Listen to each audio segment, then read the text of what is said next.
आपको पता चल ही गया होगा कि यह कहानी है एक बूढ़े मजदूर पिता की।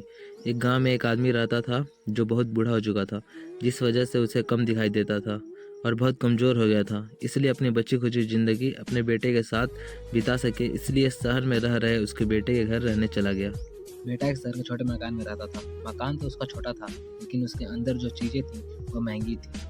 उस मकान में बेटा, उसकी पत्नी और उनका एक 5 साल का बच्चा, ये छोटा-सा परिवार साथ मिलकर रहता था। बूढ़े पिता के आने से उनके परिवार का एक सदस्य और बढ़ गया। परिवार रोज़ सुबह-शाम डाइनिंग टेबल पर साथ में खाना खाया करता।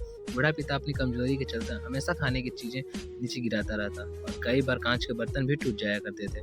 कुछ दिनों तक तो बहू और बेटे ने यह सब सहन किया, लेकिन बाद में वे दोनों बूढ़े की ऐसी हरकतों से चिढ़ने लगे।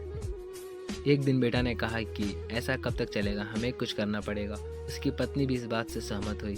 अगले दिन बेटा कहीं से एक पुराना मेज लेकर आया और घर के एक कोने में उसे लगा दिया और अपने पिताजी से कहा कि आप यहीं बैठकर खाना खा लिया कीजिएगा। उन्होंने एक लकड़ी का बर्तन भी बनवाया जिसमें वे अपने बूढ़े बाप को खाना देने लगे।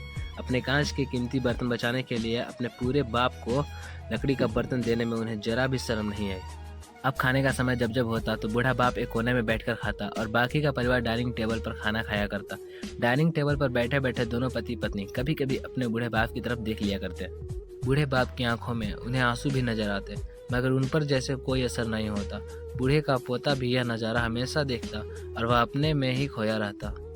एक दिन जब पति पत्नी डाइनिंग टेबल पर बैठकर खाना खा रहे थे, तब उनका बच्चा जमीन पर बैठकर कुछ कर रहा था।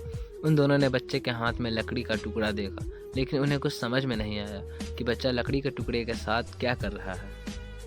जब बच्चे के पिता ने उसे पूछा कि बेटा आओ खाना खा लो, तुम नीचे बैठकर क्या कर रहे हो, तब बच्चे ने भोलेपन से कहा, अरे मम्मी पापा, मैं आप दोनों के लिए लकड़ी का बर्तन बना रहा हूँ ताकि आप लोग जब बूढ़े हो जाओ तो दिल में खाना दे सकूं।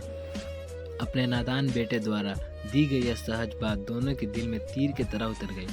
दोनों एक दूसरे का चेहरा निहारने लगे।